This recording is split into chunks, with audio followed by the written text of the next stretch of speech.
Students, hello dear students. So let's start today's lecture that is called Entrepreneurship Development Process. It is the process of improving the skills and knowledge of entrepreneurs. It can take place through formal and informal learning system. In the formal learning system, training programs are conducted to bring about awareness, knowledge, and skills related to the entrepreneurship.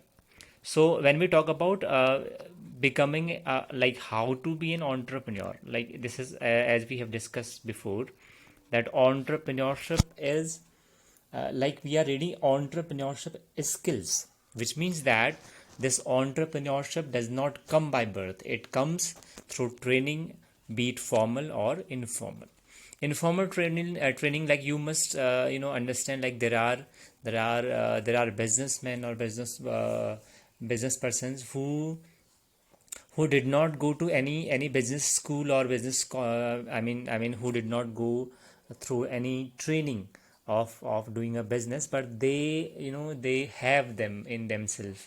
They have instinct to do business, or they have trained themselves informally, we can say that.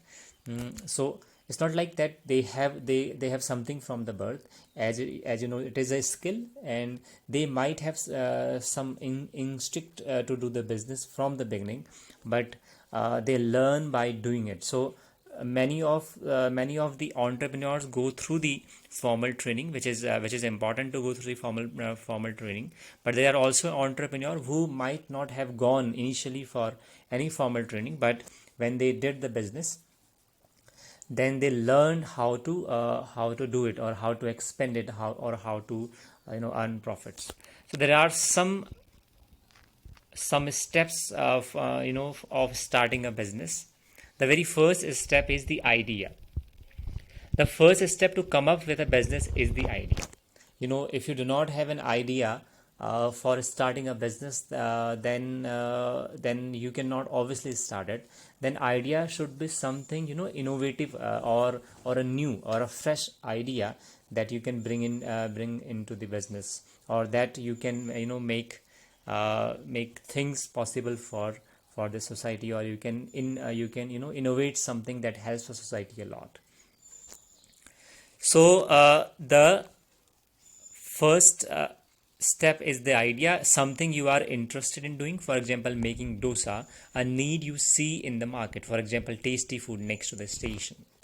So you need the idea that revolves around two things. One is the thing that you are interested in, and second, the thing that is a need of the people or need of the society. If you bring a thing that you are only interested in, and you don't find anybody else interested in, or you don't find the need of your product or a service, then the business will not go well.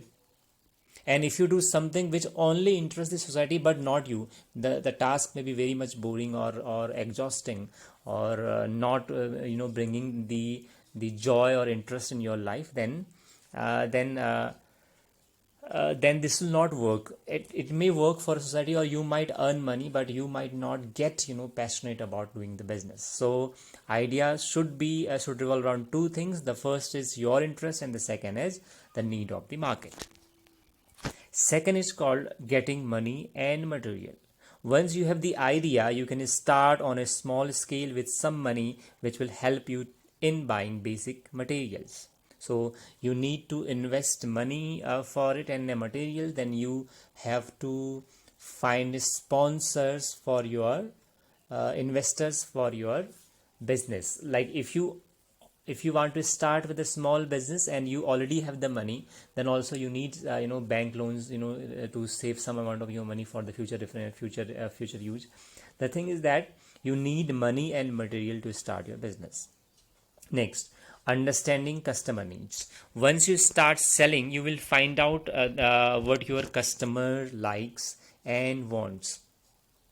So once you start a business, obviously you get feedback of your products, whether they are direct or indirect.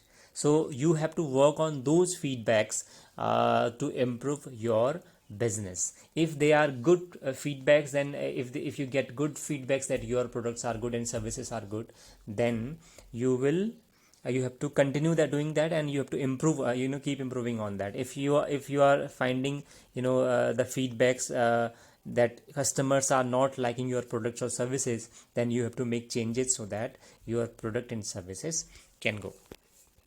Then this comes on the fourth part also, improving products oblique services. So once you understand the customer's need, you work on them, and then you get the feedback of your products from the customers, and then you have to improve those products and services. So you can use this knowledge of what your customer likes or does not like to improve your products. So it could be anything, like if you get a feedback from a customer that your this product uh, does not go well in sale, or this product does not have good output, so you can change the product, or you can improve on it. So this is a diagram for it: business idea, getting money and material to start, understanding customer needs, and improving product services, right? So these are some of the steps to start a business.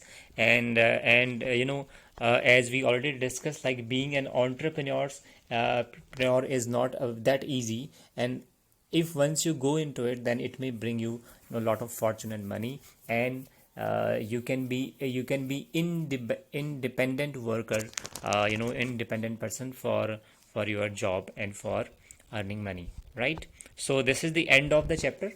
We will start a next chapter after the summer vacation. So till the time, enjoy and be happy, and keep reading.